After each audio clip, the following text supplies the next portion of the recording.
नमस्कार, मैं हूं आपके साथ खुशबू सिंह। स्वागत है आपका युग चरण में। चलिए शुरुआत करते हैं बुलेटिन की। दिल्ली की हवा जहरीली हो गई है। इंडिया गेट, अक्षरधाम, रोहिणी, आनंद विहार समेत 13 इलाकों में एयर क्वालिटी इंडेक्स 400 के ऊपर दर्ज किया गया। एयर क्वालिटी इंडेक्स 300 से ऊपर की रेंज बेहद खतरनाक कैटेगरी में शामिल होती है। हवा की क्वालिटी खराब होने पर commission for air quality management ने दिल्ली एनसीआर में ग्रेडेड रिस्पांस एक्शन प्लान के 3rd स्टेज को लागू कर दिया है। इस स्टेज को तब लागू किया जाता है जब AQI यानी एयर क्वालिटी इंडेक्स 401 से 450 की सीमा में गंभीर हो जाता है।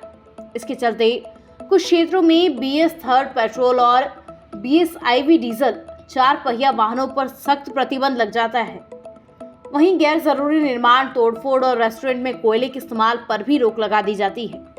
सीएम अरविंद केजरीवाल ने 5वीं क्लास तक के सभी सरकारी और प्राइवेट स्कूलों को शुक्रवार और शनिवार के लिए बंद करने का आदेश तक दे दिया है। Big boss OTT 2 winner Elvish Yadav बड़ी मुश्किल में फंस सकते हैं।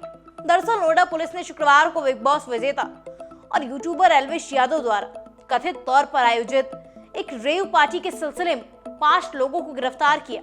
आरोपी नोएडा के सेक्टर 51 में एक बैंक्वेट हॉल में प्रतिबंधित सांप के साथ गिरफ्तार किए गए। पुलिस के मुताबिक छापेमारी के दौरान उन्हें 9 सांप बरामद हुए और अब मामले की आगे जांच की जा रही है। गिरफ्तार 5 लोगों के अलावा एल्विश यादव का नाम भी FIR में शामिल है। पुलिस ने लोकसभा सांसद मेनका गांधी द्वारा संचालित संगठन पीपुल्स फॉर एनिमल्स के पशु कल्याण अधिकारी द्वारा दायर एक शिकायत पर कार्यवाही की है। पुलिस पूछताछ में आरोपियों ने बताया कि वो इन सांपों व स्नेक वेनम का इस्तेमाल रेव पार्टी में करते हैं। पुलिस ने मामले में एल्विश यादव समेत 5 के खिलाफ कई धाराओं में मुकदमा दर्ज कर लिया है।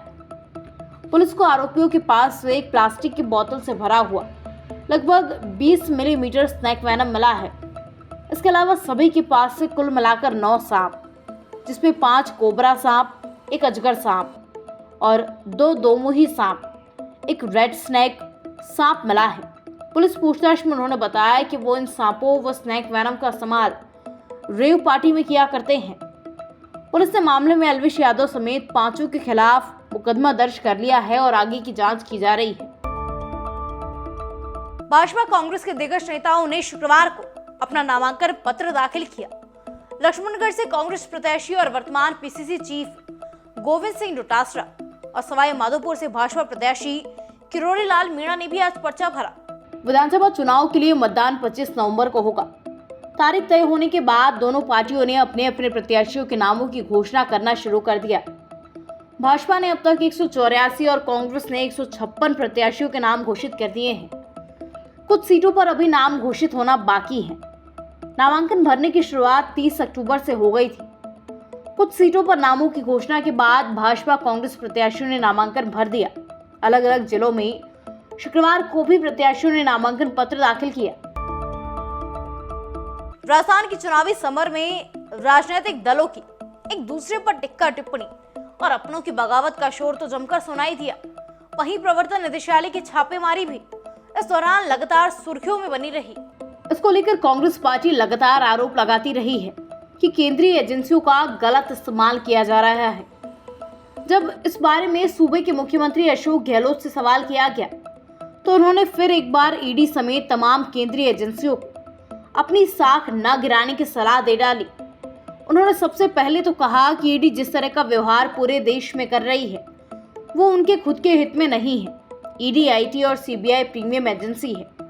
आय से जुड़े अपराधों पर लगाम कसने के लिए देश को उनकी जरूरत है, लेकिन अब इनका ध्यान डाइवर्ट हो गया है। अभी राजनीतिक दलों के पीछे आ रही हैं। इसी दौरान गहलोत ने सवालिया लहजे में कहा कि क्या इतने बड़े देश में कोई आर्थिक अपराध नहीं हो रहा है। उन्होंने ललित मोदी, नीरव मोदी और विजय माल्या का जिक्र करते हुए कहा कि ED को इन लोगों को पकड़ना चाहिए। क्या इस तरह का कोई उनके सामने नहीं आ रहा है? राष्ट्रीय लोकतांत्रिक पार्टी ने 6 सीटों पर उम्मीदवारों की घोषणा की है। RLP ने देर रात कपासन, आसींद, खाजूवाला, लुणकसर, बीकानेर पूर्व और बीकानेर पश्चिम सीट पर उम्मीदवारों की सूची जारी की है। साथ ही 2 मंत्रियों की सीटों पर उम्मीदवार उतारे हैं। कपासन से आनंदीराम खटीक, आसीन से धनराज गुर्जर, खाजूवाला से जयप्रकाश बागड़वा, लुणकसर से शिवदान मेघवाल, बीकानेर पोर्ट से एडवोकेट मनोज बिश्नोई और बीकानेर पश्चिम सीट से मजीद खोखर को टिकट दिया है। कपासन से उम्मीदवार बनाए गए आनंदीराम खटीक पिछली बार कांग्रेस के टिकट पर चुनाव लड़े थे। इस बार कांग्रेस ने कपासन से आनंदीराम का टिकट काटकर शंकरलाल बैरवा को दे दिया है। आनंदीराम खटीक और धनराज गुर्जर गुरुवार रात को ही आरएलपी में शामिल हुए हैं। इसके कुछ घंटे बाद उन्हें टिकट मिल गया। आरएलपी ने मंत्री गोविंद मेघवाल की सीट खाजूवाला और बीडी कल्ला की सीट बीकानेर पश्चिम पर उम्मीदवार उतारे हैं। ऐसी तमाम खबरें देखने के लिए सब्सक्राइब कीजिए हमारे चैनल को और यूं ही बने रहिए युग चरण के साथ।